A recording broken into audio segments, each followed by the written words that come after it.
Et bonjour à toutes et à tous, on se retrouve aujourd'hui pour le 101e épisode du Dreamcast Show en podcast. Aujourd'hui, on va parler draft en plein milieu des playoffs. Pourquoi ?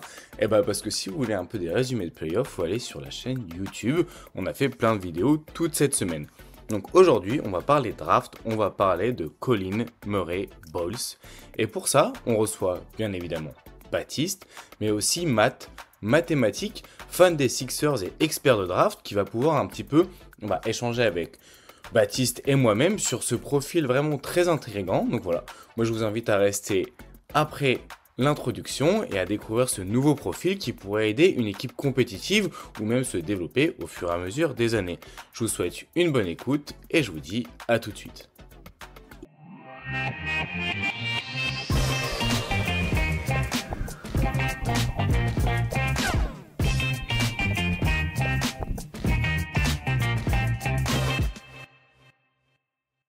Eh bien bonjour à toutes et à tous, bienvenue du coup sur un nouvel épisode un petit peu pour parler de la draft 2025 et aujourd'hui on va parler d'un prospect assez curieux, donc je vous dirai le nom juste après, mais avant ça on va accueillir un nouvel invité sur le Dreamcast Show, Matt de Dunk Hebdo et de 76, un podcast sur les Sixers. On est très content de l'avoir parce que du coup on a pas mal plébiscité son travail quelques fois sur les podcasts, donc on est très excité de l'avoir, surtout pour parler d'un prospect draft 2025. Du coup, bienvenue Matt, comment ça va ?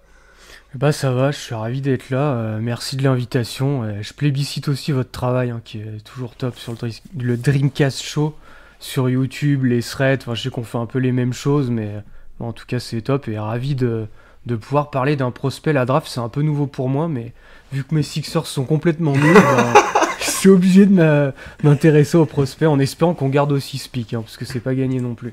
Ouais, parce que là du coup c'est la première année où tu t'intéresses vraiment à la draft ? Ouais. Ok, et vraiment c'est que parce que les Sixers sont moins bons ou c'est parce que la draft de cette année elle est particulièrement intéressante ? Il y a un peu des deux, j'ai commencé un peu à m'intéresser à 2-3 prospects, puis c'est vrai que je m'y suis attaché à certains. Il y en a, j'ai vu défiler des trucs sur Twitter, je m'y suis plus intéressé en profondeur, je me suis un peu laissé engrainer dans le truc, on va dire. Ok. Et comment tu t'attaches à un prospect plus qu'un autre en réalité ? Qu'est-ce qui fait ? C'est quand tu vois des choses qui te paraissent qui vont fonctionner en NBA ou c'est juste des préférences un petit peu de jeu habituel ? Ouais, il y a des préférences de jeu, puis il y a aussi comment je vois son profil en NBA, mais c'est vrai qu'il y a certains, des fois, quand il y a un peu de passing, qu'il y a un peu de drive, qu'il y a un peu de la défense, des choses comme ça, que je vois qui peut bien se transposer, on s'attache tout de suite au personnage, quoi. Ok. Et du coup, un autre personnage auquel on s'est beaucoup attaché, c'est Baptiste. Comment ça va, Baptiste ? Bah oui, je suis là aussi. Écoute, ça va. Pleine période des allergies, je sais pas s'il y a des gens allergiques, mais moi je me découvre des allergies, j'ai l'impression cette année, genre j'ai le nez bouché depuis 10 jours, je me dis en fait ça se trouve je suis pas malade, je suis juste allergique au soleil ou j'en sais rien au printemps, mais putain c'est imblairable quoi, genre je suis bloqué. Ouais, donc si jamais à un moment pendant l'épisode je suis out pendant 1 minute ou 1 minute 30, c'est juste parce que je suis en train d'éternuer. Okay. Mais non, écoute, ça va. Je suis super content d'avoir Matt, comme tu as dit, on respire un peu le même basket et puis faire un prospect de plus. Là ça y est, la fin de saison m'a un peu... je suis un peu en dehors de la NBA, mais je suis complètement dans la NCAA, même si ça vient de finir. Mais non, très très très très cool, très beau plateau, il fait beau, donc tout va bien. Et du coup, aujourd'hui, on va parler de Colin Murray Bowles, si je le prononce bien. C'est ça. Et est-ce que, en quelques mots, avant de parler un peu plus du détail, peut-être s'il y en a un de vous deux qui connaît un peu le profil du joueur avant qu'il arrive en NCAA, ou alors en tout cas, c'est sa deuxième saison de ce que j'ai compris, c'est un profil, c'est un profil qui avait déjà fait une première saison. Et du coup, avant cette saison, c'était quoi un peu les attentes autour de ce joueur ? Et c'était quoi déjà un peu les premières choses qui étaient ressorties des premiers scouting reports ? Du coup, je peux y aller si Matt l'a découvert cette année un peu. En fait, assez simplement, CMB, c'était, du coup, on peut l'appeler CMB entre intimes. Mais non, CMB, du coup, c'était un joueur qui était, du coup, première année à South Carolina l'an passé. Donc, première année de fac. Et qui a eu un peu une hype sur la fin de saison dernière. On s'est même demandé s'il allait s'inscrire à la draft. Et le premier qui m'en a parlé, quand même, faut rendre à César ce qui appartient à César, c'était Jasper de Symbiose, qui l'adore vraiment et qui avait été très vite assez chaud sur lui. Et donc on se demandait s'il allait se présenter. Finalement, il est retourné à South Carolina, mais l'équipe de South Carolina a beaucoup changé et on est passé d'une équipe qui était plutôt correcte à une équipe qui est vraiment une des pires équipes de leur division, Ok. quoi. Donc il s'est retrouvé un peu seul avec beaucoup d'usage, Ouais. beaucoup de responsabilités même en attaque. Et finalement, bon, pour la draft, c'est pas mal parce que ça a permis de se montrer. Ça a peut-être permis aussi de montrer certaines lacunes. Mais ouais, du coup, c'est un second année, un sophomore, mais qui est quand même relativement jeune. Hein. C'est en 2005. Et du coup, il aura à peine 20 ans au moment de sa draft. C'est pas, tu vois, certains joueurs qui arrivent très tard. Même Lillard, je crois, était arrivé assez tard. Stephen Curry. On est vraiment sur un sophomore, mais qui est en fait à l'âge d'un rookie, quoi. Ok, parce que là je vois un peu sur les stats, 27% d'usage, 21% d'assist percentage, donc on est sur un mec qui avait quand même énormément de ballons au final cette saison. Ouais, bah complètement, je peux laisser un peu Matt, je vais laisser la parole à Matt quand même, mais pour lui parler de cette année, de ce qu'il a vu, mais c'est vrai qu'en tout cas, on a un joueur qui, comme dit, était la pierre angulaire offensive et défensive de cette équipe, quoi. Ok, Ouais, tout à fait. C'est vrai que bon, moi je l'ai pas vu l'année dernière, hein, je l'ai vraiment découvert cette année. Mais c'est vrai que ce qu'on peut voir des matchs que j'ai vus de South Carolina, tu vois vraiment que c'est lui la pierre angulaire. Tu vois même des équipes sur les derniers matchs, là, les 5-6 derniers matchs, c'est un peu les matchs que j'ai regardés, Hmm. où tu vois carrément des équipes qui font des game plans contre lui. Il y a des prises Ok. à deux, vu qu'il joue un peu plus à l'intérieur. Tu voyais carrément des équipes qui le frontaient aussi, donc t'avais un mec qui était devant lui pour éviter de lui donner la balle au poste. Donc vraiment, c'est lui l'option 1, entre guillemets, de son équipe. Et Ok. c'est vrai que derrière, je trouve que c'est faiblard, quoi. Y a pas... J'arriverai même pas à dire qui est le deuxième meilleur joueur de cette équipe, tellement je trouve que c'est faible. Ok, Et pour dire aussi, je pense que tu regardes un match de South Carolina, il y a au moins une séquence par match, offensive ou défensive, où tu as un peu CMB qui en gros replace tout le monde et qui Ouais. soit pète un câble Clairement, parce ouais. que c'est mal exécuté, ok. on a mal organisé le terrain pour son post-up ou des choses comme ça. Ça fait un peu de peine quand tu le vois que c'est si récurrent, mais ça en dit aussi un peu long en positif sur lui, quoi, que c'est vraiment un joueur qui a un gros QI basket aussi, quoi.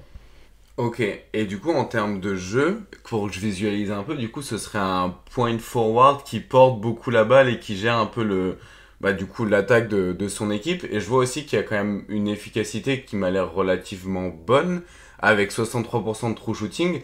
Du coup c'est quoi un petit peu au-delà du rôle d'organisateur en attaque, en termes de scoring, c'est quoi un petit peu ses forces et ses faiblesses du coup Matt? Bah, il est très fort en post-up. Ok, Moi, je trouve qu'il a un très bon toucher près du cercle. ok, Il est à 69,7% même, j'ai noté.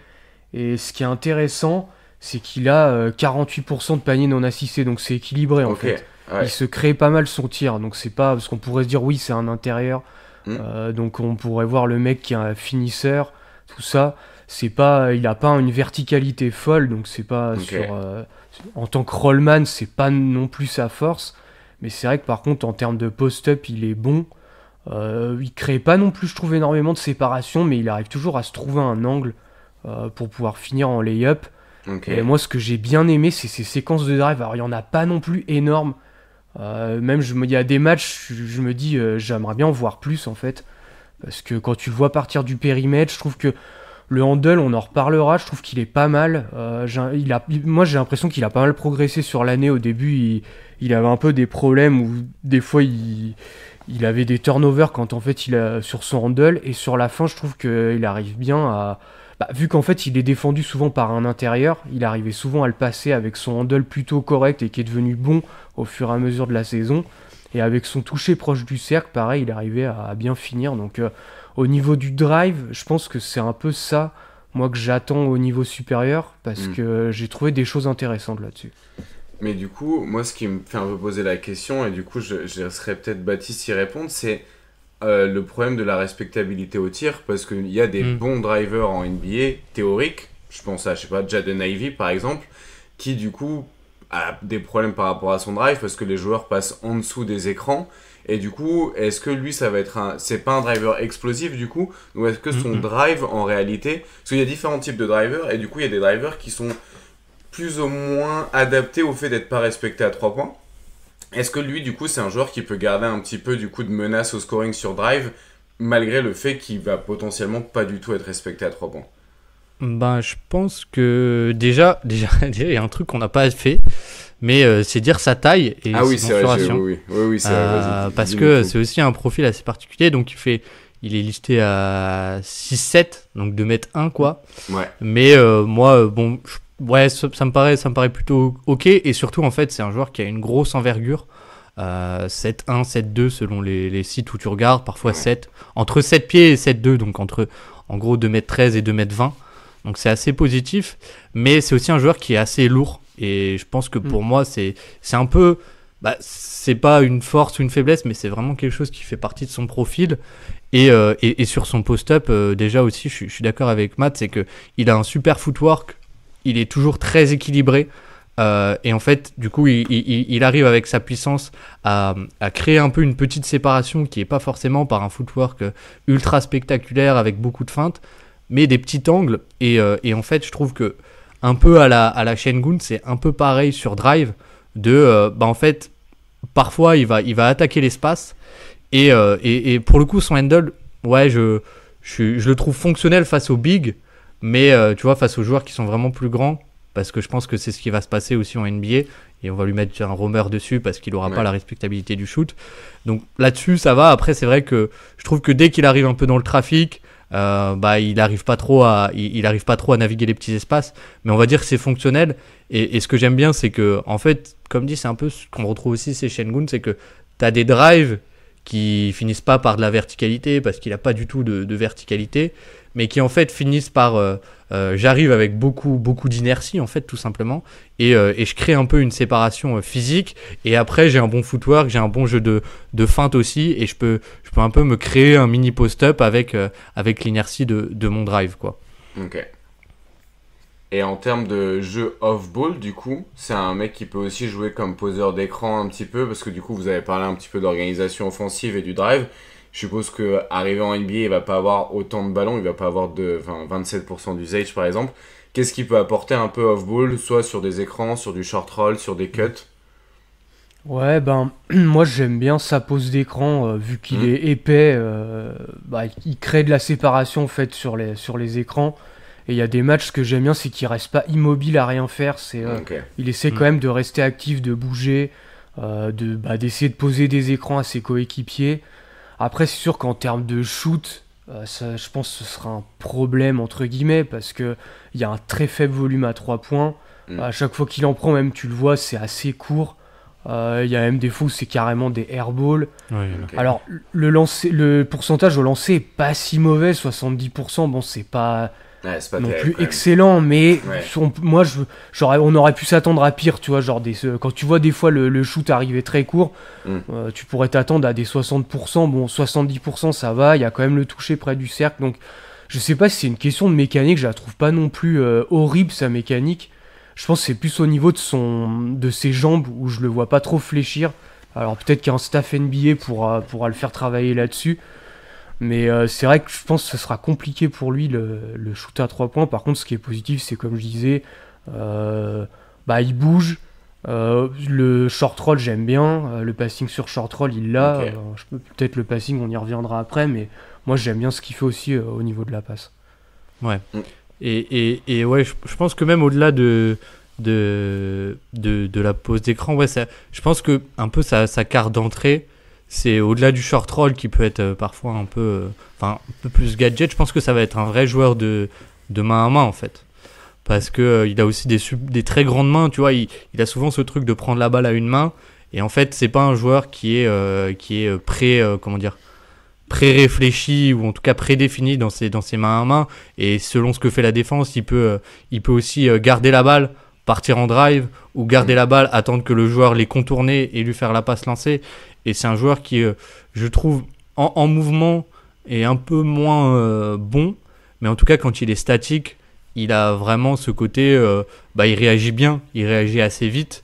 Et comme dit, ouais, c'est quand même un joueur qui est tellement, enfin, gros, entre guillemets, épais, que ouais, sur du main à main, sur des dribble end-off, c'est assez cool. Et c'est un peu là, tu vois, où je me dis, je peux le projeter parce que en fait, tu vois, des joueurs qui...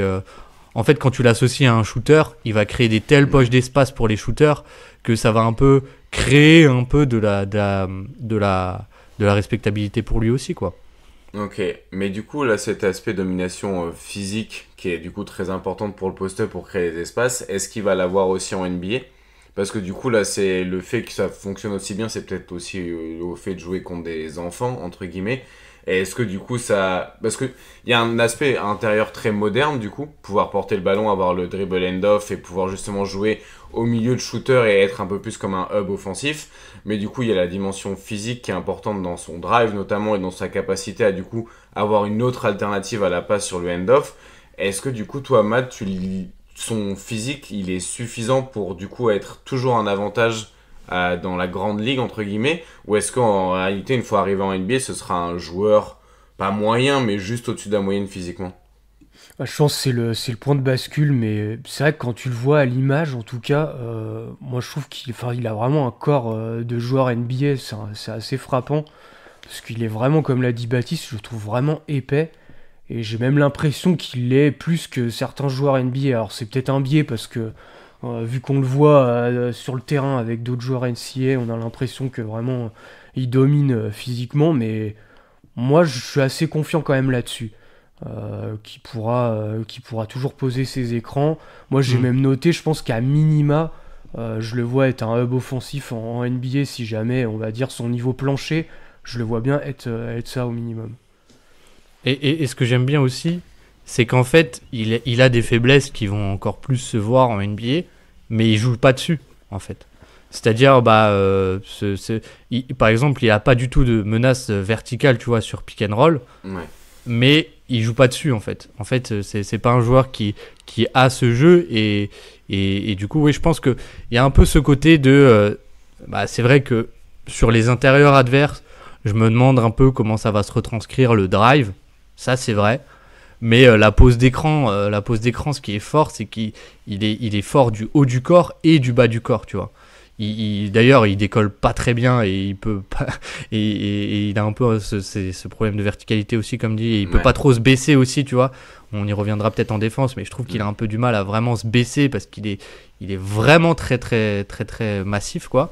Ouais. Mais vu qu'il est costaud du haut du corps et du bas du corps, c'est pas, tu vois, par exemple Mitchell Robinson, il a des jambes toutes fines et du coup, ses écrans ils sont pas si larges et ça a toujours été peut-être le gros point noir de sa carrière. Je pense que la pose d'écran avec lui, elle est assez sûre, quoi. Assez sûre. Ok. Et du coup, pour finir sur l'attaque, sur le passing, pareil d'un joueur du coup de dribble end-off, aussi, Matt avait l'air de dire que sur le short roll, ça pourrait être intéressant. On parle d'un joueur du coup qui sait aussi un petit peu mener l'attaque, même sans ballon, un petit peu pour diriger ça. Du coup, le passing, c'est un truc qui va être viable en NBA aussi? Moi je pense que oui, à minima, il aura le passing, on va dire, de connecting.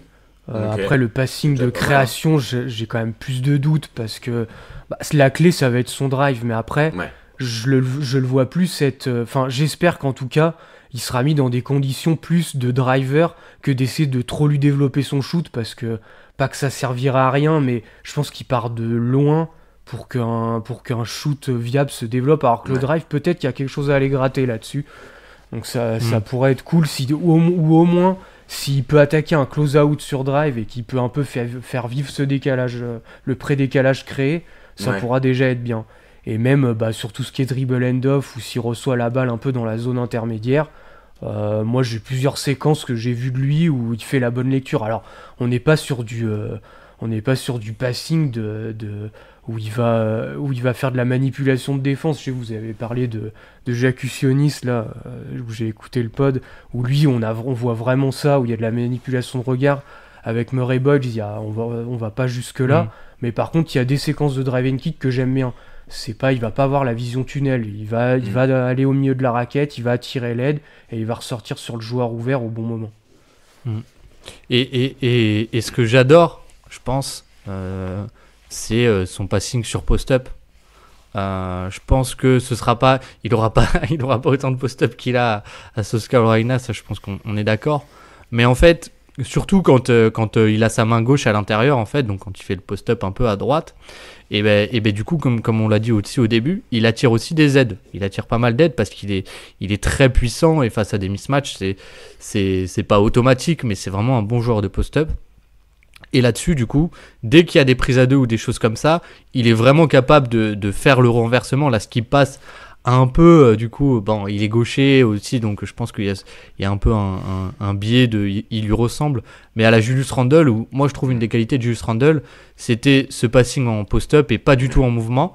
Et surtout, ce que j'aime bien aussi, c'est que c'est des passes très rapides. C'est pas des passes en cloche, c'est vraiment un peu des boulets de passes. Et là-dessus, je trouve qu'il lit vraiment bien la défense. Et c'est pour ça aussi que moi, j'ai peut-être un peu plus de réserve sur le short roll. Parce que je trouve que un peu, le cerveau est là, mais parfois, il met un peu trop de temps à se tourner, tu vois, à rotationner les hanches pour aller trouver le côté opposé. Et je me demande comment ça va se passer face à des défenses qui sont beaucoup plus rapides. Et aussi, parfois, et pour finir un peu sur cette attaque, il y a ce côté où il libère, alors il glisse l'écran, ou il n'est pas forcément très bon pour glisser l'écran, mais on va dire il y a un blitz sur le meneur, donc il reçoit pour jouer le short roll.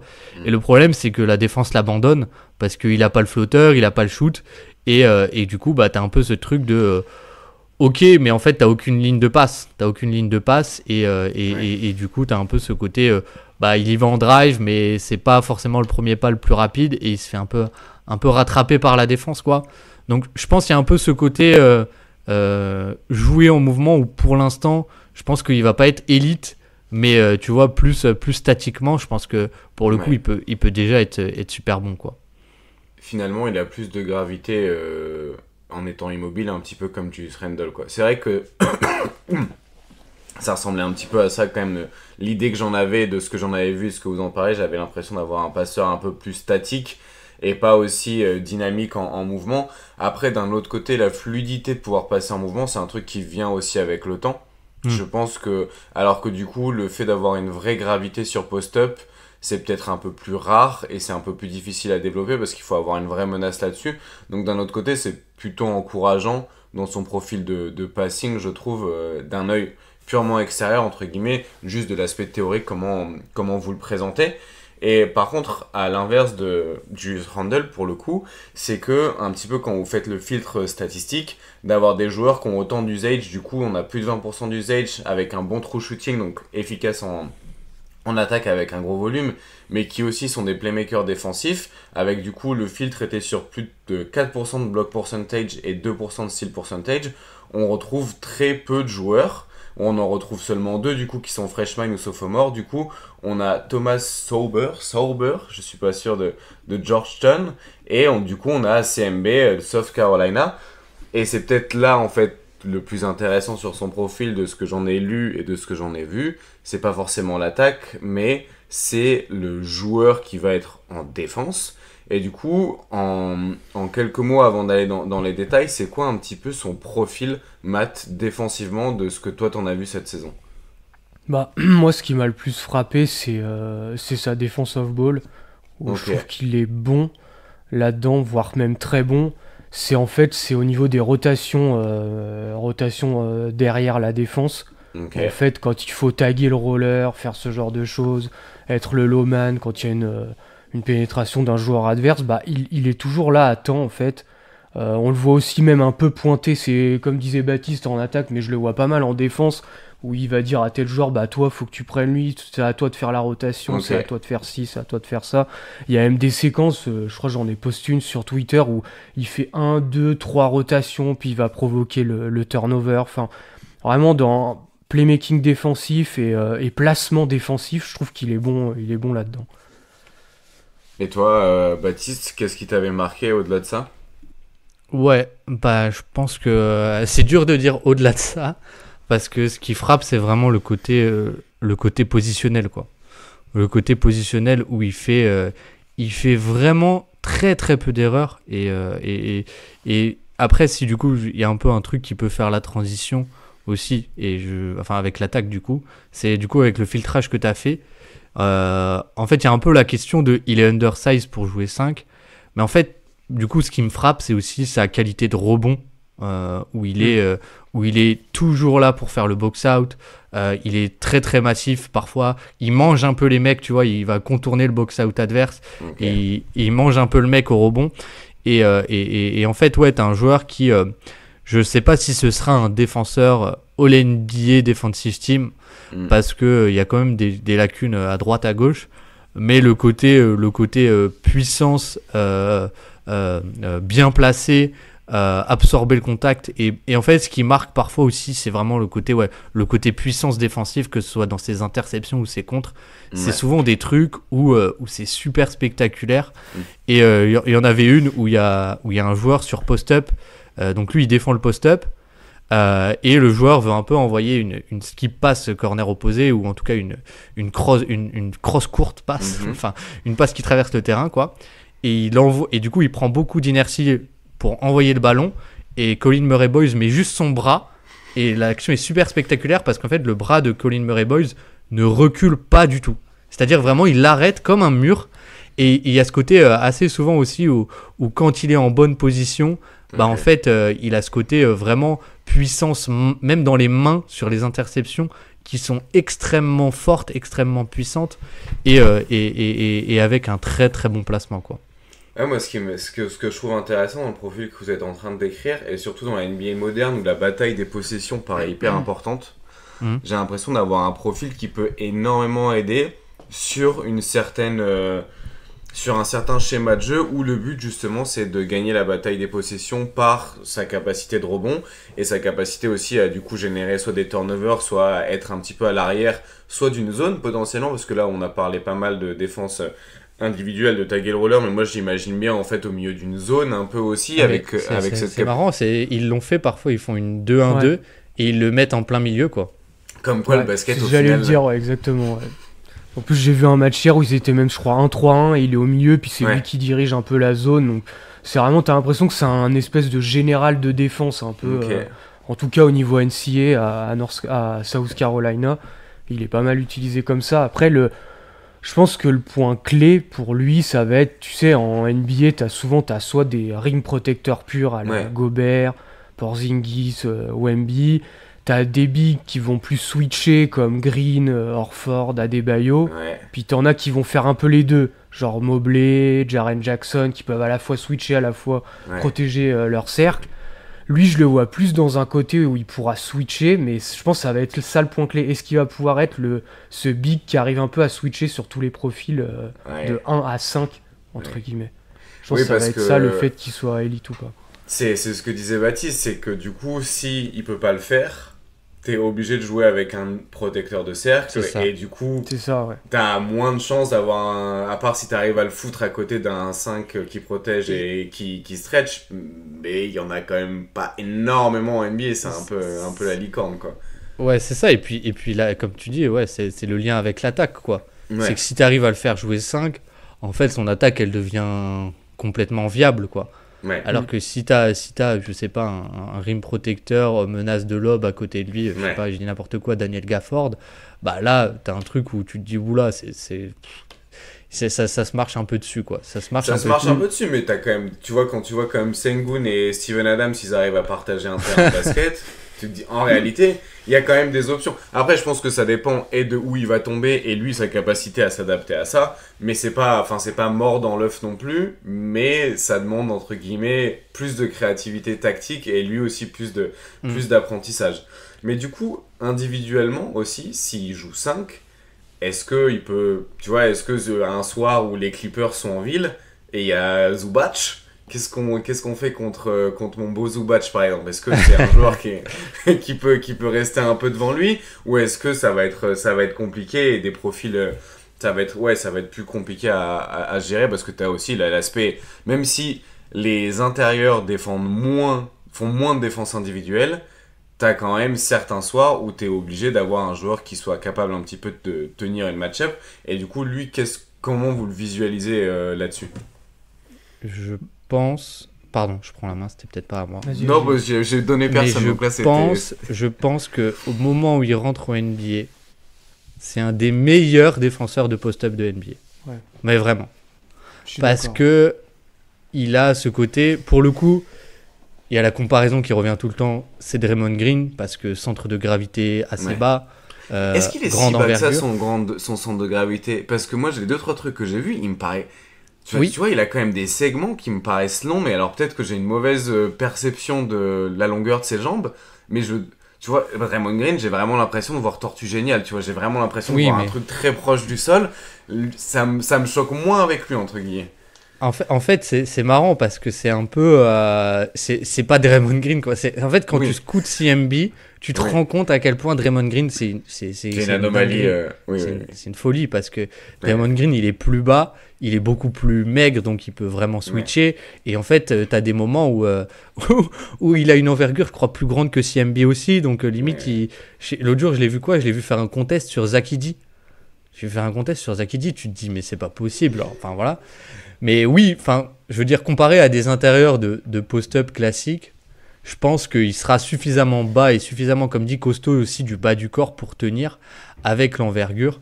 Le problème, je pense, avec lui, s'il joue 5, en fait, c'est plus quelle couverture il fait.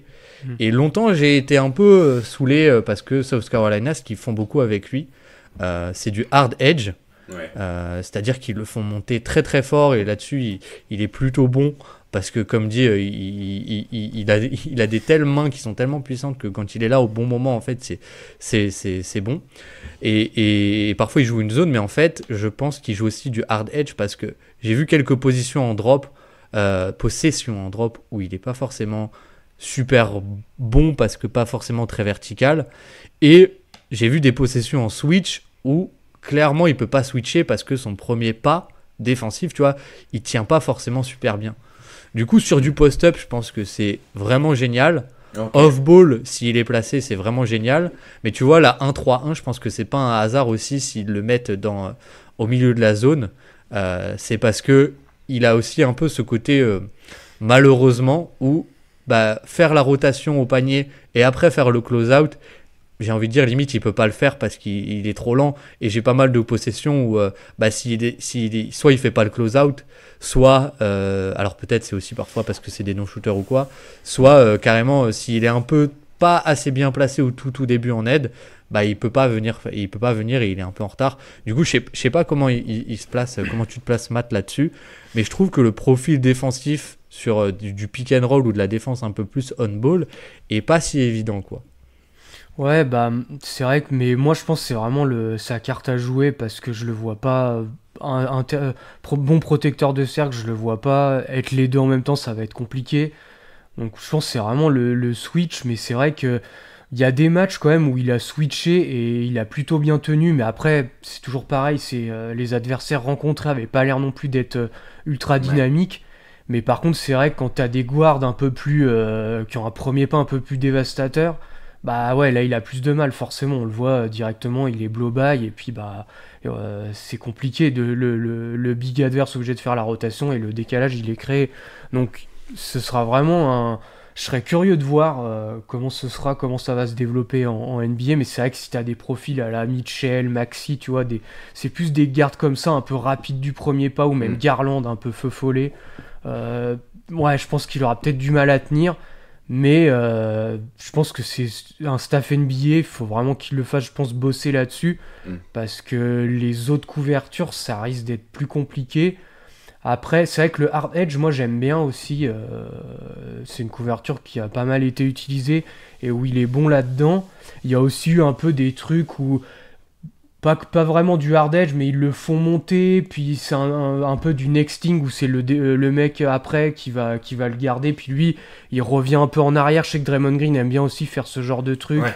Ça là-dessus il arrivera bien, il a quand même la mobilité pour faire ça, mais c'est vrai que je pense que il faudra qu'il arrive un peu à switcher sur tous les profils s'il veut être viable, en tout cas en poste 5. Ouais, après, pas tenir contre Maxi, Garland et Mitchell, en vrai, c'est un peu c'est- c'est-à-dire que c'est un peu commun et c'est plutôt l'inverse parfois. En fait, je pense que le fait de le comparer avec Draymond Green parfois fait un peu dénaturer aussi peut-être la vraie la vraie capacité à switcher des joueurs NBA habituels. En fait, une fois que tu as enlevé Bam Adebayo et Draymond Green, bah ouais, en fait, tous les intérieurs en fait sont un petit peu en galère contre des profils comme ça et même des extérieurs. Enfin, je trouve que Maxi et je trouve que ces extérieurs là très rapides, par exemple contre Boston, c'est un très bon exemple d'à quel point ils sont percutants parce que c'est des joueurs qui, Derek White et Jrue Holiday, ont énormément de mal à rester devant eux aussi. Donc c'est dire à quel point un intérieur est même pas censé en vraiment pouvoir y arriver. Donc je pense qu'à la limite ça c'est pas trop problématique s'il arrive à tenir d'autres profils. Et j'ai surtout l'impression que c'est un profil hybride et c'est là où ça peut être très intéressant parce que du coup j'ai un peu l'impression que s'il est capable de s'apprendre à faire du hard edge à 19 ans, il y a aussi, bah tu vois, potentiellement lui apprendre à faire d'autres choses au fur et à mesure, le mettre au milieu d'une zone. Si c'est un joueur qui aime bien diriger un peu la défense, enfin théoriquement en tout cas défensivement, il va y avoir des lacunes, mais comme quasiment tous les joueurs qui sont pas des top prospects entre guillemets, enfin je veux dire à partir du moment où t'es pas Anthony Davis, Bam Adebayo et tous ces trucs là, bah t'as forcément des défauts, mais j'ai l'impression que dans le bon contexte, il peut être hyper intéressant justement pour venir en fait avoir des approches tactiques, que ce soit la bataille des possessions, la défense de zone, même offensivement faire du 5-out avec un hub un peu offensif autour de lui et des cuts. Donc c'est vrai que le profil est assez intéressant, mais du coup c'est quoi le contexte qui lui faudrait selon vous entre guillemets pour évoluer, parce que du coup j'ai du mal à voir un petit peu s'il va être évalué haut ou bas sur la draft, et du coup, est-ce qu'il lui faudrait déjà quelque chose de compétitif selon vous, ou est-ce que c'est plutôt un joueur qui va plus avoir besoin d'être dans un contexte qui va pas être compétitif pour pouvoir justement, entre guillemets, se développer? Toi, Matt, par exemple, à l'heure actuelle, tu le verrais plus dans quel type de contexte si tu pouvais choisir pour lui? Ouais, ce serait sympa, je pense, de le voir dans un truc déjà quand même compétitif, Ok. je pense. Je sais que ça parle beaucoup des Spurs, où ça Ok. pourrait être sympa. Ok. Avec Wembanyama, c'est vrai que au moins là, t'aurais pas le problème de protection de cercle. Et tu pourrais aussi avoir des systèmes un peu en 5-out avec Wembanyama qui shoot. Tu pourrais même faire des combinaisons avec les deux. Ouais. Donc c'est sûr que je pense que ça pourrait être assez dévastateur. Et puis même moi, du côté de Philly, franchement, je pense que il cocherait pas mal de cases. À côté Euh, d'Embiid? Pourquoi pas, ou même carrément si Embiid est pas en santé. Moi, je pense que tu as besoin d'un intérieur, parce que Embiid va pas mal manquer de matchs, on le sait, même Ouais. si, admettons, il revient, il y a beaucoup de matchs qu'il va rater, et au moins ça pourrait lui permettre de le développer autour d'un très bon contexte. T'aurais Maxi, t'aurais McCain, enfin t'aurais beaucoup de shooting autour, donc tu pourrais le développer en passing up, ça pourrait être sympa. Mais même à côté d'un Embiid, pourquoi pas, hein, franchement, même s'il n'y a pas il y a pas le shoot pour Murray Ball, ce serait un peu bizarre au niveau du spacing. Mais je sais que les Sixers aimaient bien utiliser aussi des joueurs dans le dunker Ouais. spot. Murray Ball, il pourrait faire ça, tu vois, par exemple. Donc dans un contexte comme ça, où en plus il apporterait du rebond, il apporterait du connecting. Donc je pense que même dans pas mal d'équipes, il a des compétences en fait que les équipes recherchent aujourd'hui. Comme tu as dit, la bataille des possessions, le rôle de connecteur qui est ultra important. Au final, en attaque, c'est surtout son shoot qui pose question, quoi. Ouais, et puis d'un autre côté, des vrais 5-out. C'est vrai qu'on avait une fois la conversation avec Baptiste.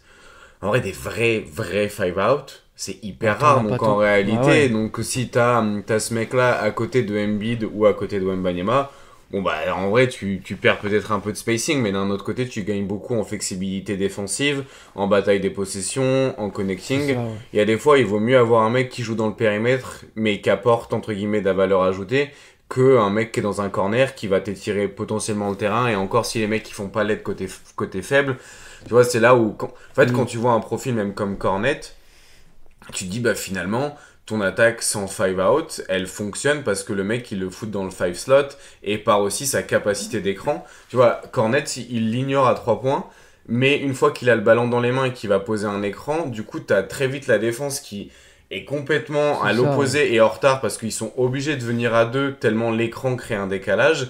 Et du coup, en fait, tu peux contrebalancer le fait de pas être respecté à 3 points en étant un très bon poseur d'écran et un bon joueur de DHO pour justement, entre guillemets, punir le fait d'avoir pas été respecté parce que la défense arrive avec un temps de retard.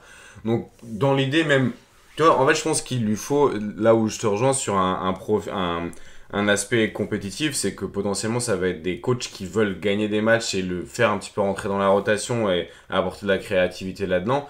Et je pense que du coup ça peut être bon pour son développement aussi. Mais d'un autre côté, est-ce que c'est pas trop tôt? Et est-ce qu'il n'y a pas d'autres choses à aller développer peut-être chez lui? S'il y avait des choses à développer, par exemple, Baptiste, toi si tu le voyais dans un contexte pas compétitif, qu'est-ce que tu aimerais, par exemple, aller chercher, en tout cas aller essayer en mode laboratoire autour de lui?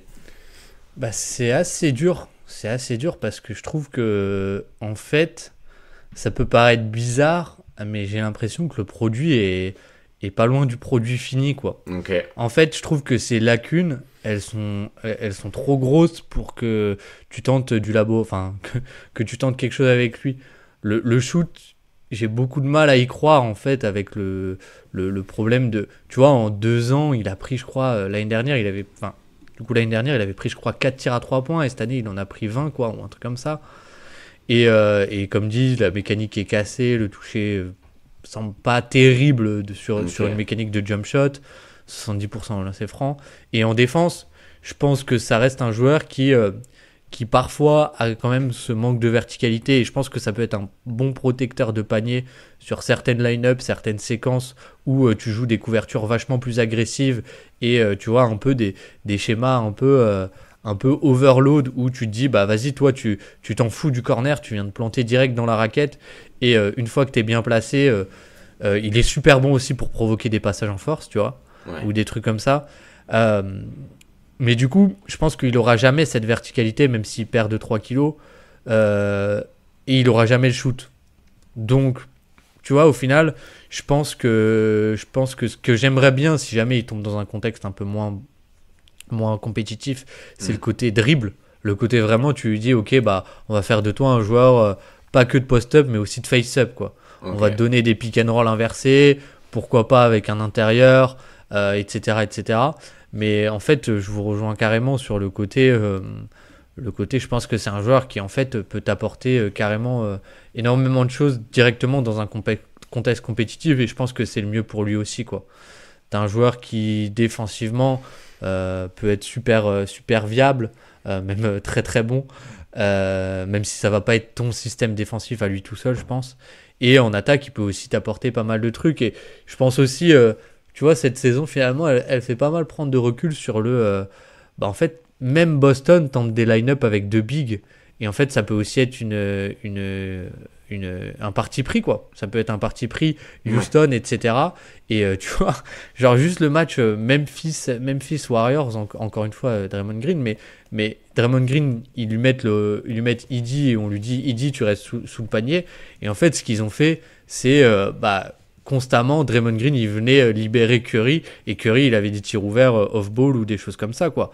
Et je pense qu'avec lui tu peux carrément bricoler, et je préférerais le voir avec un bon coach. Alors, et dans un contexte compétitif, et ouais, aux Sixers, en vrai, bah, t'as le côté, t'as 3-4 énormes shooters, t'as le protecteur de panier, t'as aussi ce côté où sur certaines line-up, il pourra jouer à la place d'Embiid. Le backup d'Embiid, ça a souvent été un long sujet, mais il y a ça, et il y a le côté connecting aussi qu'il n'y a jamais eu à Philly. Du coup, ouais, moi je pense que malheureusement, pour répondre à ta question, je crois que j'aimerais pas trop le voir dans un contexte laboratoire quoi. Ok, en vrai je trouve que ça se comprend, et c'est là où les profils sont aussi intéressants, c'est parce que potentiellement il y a des profils qui sont beaucoup plus adaptés à être en laboratoire en sortie d'NCA, et d'autres qui le sont plus pour être dans des contextes compétitifs quoi.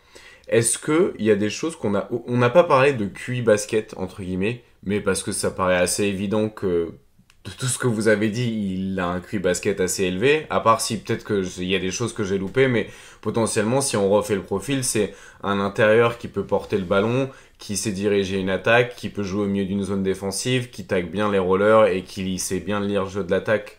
Et vu sa capacité à être un playmaker défensif et à dominer au rebond, j'ai l'impression d'avoir à faire un joueur qui a un bon QI basket. Mais du coup, je te laisse confirmer, Matt, que j'ai pas mal interprété. Oui, c'est exactement ça. Moi, je trouve qu'il comprend bien les rotations défensives, même tout ce qui se passe en attaque. Enfin, tu sens, comme on disait, il pointe du doigt souvent ses coéquipiers. C'est lui qui dirige, qui joue un peu le coach, on va dire, sur le terrain. Ouais. Donc, non, là-dessus, c'est pour ça que je pense, ouais, dans un contexte fort, je pense qu'il aura forcément un rôle à jouer parce qu'il comprend le jeu. Forcément, ça plaît ça à des coaching staff NBA. En plus, c'est vrai qu'avec maintenant, on a un renouveau un peu avec beaucoup de double big line-up. Même Miami s'y est mis avec Adebayo et Kelly Ware. Donc, c'est vrai qu'au final, quand tu te dis spacing, oui, mais à part Boston, quand ils ont Porzingis, Horford, tout ça, où tu as un vrai 5-out finalement. Mais même, tu vois, même là, parce qu'en fait, je pense que si les mecs sont revenus à deux line-up, c'est parce qu'ils se sont rendus compte que, en fait, t'auras toujours le moins bon shooter qui sera pas respecté. C'est ça. Et tant qu'à C'est faire, ça aussi, autant qu'il soit grand, finalement, parce que du coup, terrain, encore une fois, c'est le terrain, il est pas plat, il est cubique, et en fait, la taille est hyper importante dans la notion de géométrie du terrain, entre guillemets. Et du coup, quand tu vois que Jrue Holiday, qui a 50% dans les corners à 3 points la saison dernière, est pas respecté sur un match de début de saison par Memphis, tu dis oui, en fait, finalement, la règle, c'est pas... Il te faut pas un certain niveau pour être respecté, c'est juste, tant que t'es pas dernier, entre guillemets, tu le seras, mais à partir du moment où les équipes commencent à se dire qu'elles sont prêtes à laisser des mecs ouverts dans tous les cas, bah autant que ce soit des grands, quoi. Donc y a tellement de manières différentes de gagner, entre guillemets, en NBA à l'heure actuelle. D'ailleurs, c'est encore une fois bien une preuve que le jeu est pas du tout genre ennuyant et c'est pas du tout 30 équipes qui jouent de la même manière. Il y a tellement, même jouer avec deux intérieurs, il y a différentes manières de le faire parce que du coup, les intérieurs sont aussi tous très différents. Donc non, bah en vrai le profil est super intéressant. Bon, enfin en tout cas moi c'est un des profils que j'ai le plus aimé qu'on a fait. Le profil que j'ai moins aimé je pense c'est Ace Bailey clairement. Mais non. Que je sais pas vraiment celui-là genre non s'il vous plaît. Mais par contre ouais celui-là j'aime beaucoup, je le vois pas très haut entre guillemets, j'imagine pas forcément faire tu vois des all defensive et des choses comme ça, mais j'imagine très bien avoir un impact dans des équipes qui gagnent, entre guillemets, parce qu'en réalité, peut-être une des choses les plus importantes finalement pour avoir une longue carrière et même participer à des équipes qui vont loin et qui jouent quelque chose, donc tant mieux. Est-ce que vous voulez qu'on le classe dans le board du Dreamcast Show du coup? Parce que du coup, ce qu'on a fait, c'est qu'on a pris les joueurs qu'on avait déjà, entre guillemets, scoutés, en tout cas on avait fait l'épisode. Et du coup, là, c'est le 5e. Et du coup, il va falloir le classer parmi Dylan Harper, Trey Johnson, Ace Bailey et Kasparas Jakuo. Oh putain, je vais jamais y arriver. Yakousionis, exactement.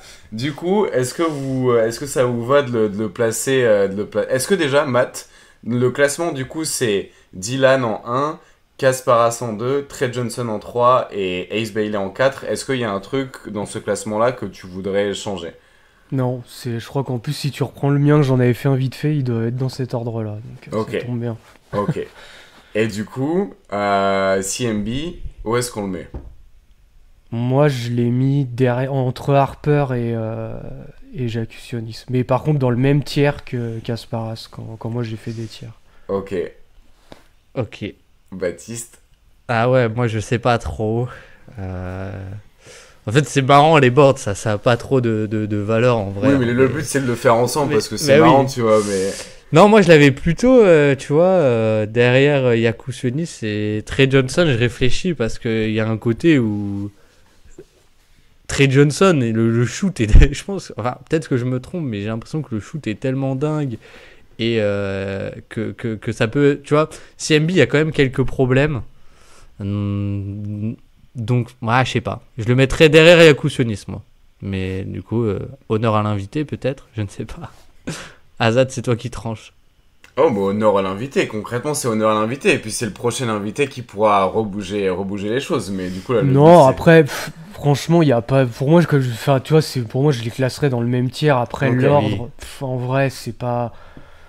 Pour moi, c'est un peu c'est dans le même tiers parce qu'ils ont des qualités différentes. Ouais. Il y en a un, c'est plus le passing. Il y a Kusionis, c'est plus des. Est-ce que ce sera un bon driver? Est-ce que. Tu vois, c'est plus des. C'est d'autres questions en fait qui se posent. La Ouais, défense aussi. Je dirais que j'ai Yakusonis un peu au-dessus parce que je trouve qu'il y a un scénario où, tu vois, si par exemple son pull-up il est un peu vrai avec Yakusonis, où en fait ça devient vraiment un joueur, je pense, calibre All-Star, là où CMB, je dirais que le plafond est un peu moins élevé, tu vois. Je dirais qu'Yakusonis a un plafond un peu plus élevé avec le côté, t'as potentiellement un mec qui est un passeur génial, un joueur qui a le pull-up à 3 points, qui est pas si mauvais en drive, même si, enfin en tout cas la finition en drive, est-ce qu'il arrivera à driver justement, mais j'aurais un plafond légèrement au-dessus sur Yakusonis. Voilà, j'ai défendu ma salade. Mais je pense que je vais garder CMB en 2. Voilà. Putain. En vrai, je préfère viser le plancher déjà. Et j'aime beaucoup l'aspect de modulalité, je sais pas, du fait qu'il soit modulable, voilà. Qu'il soit modulable offensivement et défensivement. Et le corps qui peut être très utile qu'il a en NBA un petit peu dans les différentes approches tactiques. Donc ouais, je vais mettre CMB en 2 et puis comme ça si on se fait taper sur les doigts, prochain invité pourra revenir. Ça sera peut-être FD si tu nous entends. Si t'as encore envie. Non, j'ai vérifié, il a encore envie ce matin. Mais ouais, peut-être le prochain ce sera FD ou peut-être que Matt tu repasseras faire un autre profil hein, si ça t'intéresse. Mais du coup, on va finir sur CMB en 2, du coup, entre Dylan Harper et Kasparas. Kas Yakusonis. Ok, exactement. Ça me va. Hein. Est-ce que vous aviez quelque chose à ajouter avant de finir ce fabuleux podcast ? Moi, j'ai énormément appris de choses. Je suis très content d'être venu. C'est vrai ? Ouais. Bah écoute, je vais laisser Matt la dernière parole. Mais non, c'était très cool à faire. Et je pense que, tu vois, c'était bien parce que moi, j'aurais eu tendance à le baisser. Mais c'est vrai que je trouve que c'est un profil, quand tu regardes, il est finalement assez moderne, quoi. Assez moderne, alors qu'on pourrait croire qu'il est... Alors qu'il a pas de shoot. Alors qu'il a pas de shoot, non, mais tu vois, c'est toujours le truc de genre, oui, Ouais, les mecs... Il est atypique, mais il a des qualités que finalement, tu l'insères dans un système dynamique, je suis sûr qu'il pourra très bien s'intégrer dedans, et c'est un peu ce que tu recherches aujourd'hui. C'est dynamiser ton attaque, et je pense qu'il peut vraiment être un vrai dynamiseur là-dessus. Et peut-être le truc, pourquoi moi je le classe plus haut, je pense que vraiment au niveau du drive, je suis sûr qu'il y a un truc à aller gratter. J'espère qu'une équipe le fera un peu plus drivé que South Carolina, mais c'est vrai que son toucher proche du cercle, peut-être avec son handle, tout ça, moi il y a des trucs que j'aime bien quand même. Okay. Comme tu avais fait un peu dans la vidéo j'ai perdu Sengun, où tu sais, il l'utilise un peu plus au périmètre. Moi je le vois bien, ça m'a rappelé un peu ça. Je le vois bien, si une équipe peut un peu l'utiliser comme ça, il y a peut-être quelque chose à aller chercher en plus avec CMB.